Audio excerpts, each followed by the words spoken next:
ശബരിമല യുവതീ പ്രവേശനം സുപ്രീം കോടതി പുനഃപരിശോധിക്കുമ്പോൾ ഏറ്റവും കൂടുതൽ കൗതുകകരമാകുക സംസ്ഥാന സർക്കാരിൻ്റെ നിലപാടാണ്.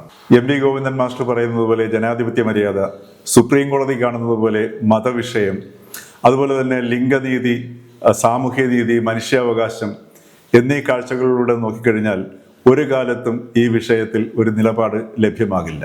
2018 സുപ്രീം കോടതി വിധിയും അതാണ് സൂചിപ്പിക്കുന്നത്. എത്ര അതിസങ്കീർണമായ വിഷയവും വ്യക്തമാകുമ്പോഴാണ് അത് ലളിതമാകുന്നത്. പ്രപഞ്ച സങ്കീർണതയുടെ ആത്യന്തിക സത്യത്തെ ഡയലക്റ്റിക്സിലൂടെ വ്യക്തമായി തെളിച്ചെടുത്തപ്പോൾ ജ്ഞാനികൾ സ്ത്രീയെ നോക്കി വിളിച്ച ആനന്ദ സൂചക നാമമാണ് ലളിത.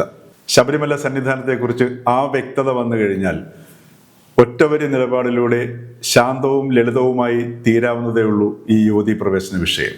ഈ നിർമ്മിത ബുദ്ധി യുഗത്തിൽ ഡിജിറ്റൽ സാങ്കേതിക വിദ്യയിൽ പ്രാവീണ്യമുള്ള ഒരു യുവതിക്കോ യുവാവിനോ ഈ വ്യക്തത കൈവന്നു കഴിഞ്ഞാൽ കൺഫ്യൂഷൻ കൊണ്ട് നിറഞ്ഞ ഇന്നത്തെ ലോകത്തെ അനായാസമായി ക്ലാരിറ്റി കൊണ്ടും ഭാവന കൊണ്ടും നയിക്കാൻ പറ്റും. ആ സാധ്യതയാണ് ശബരിമല മലയാളി ഉൾപ്പെടെയുള്ള ഓരോ വ്യക്തിയുടെ മുന്നിലും തുറന്നിട്ടിരിക്കുന്നത്.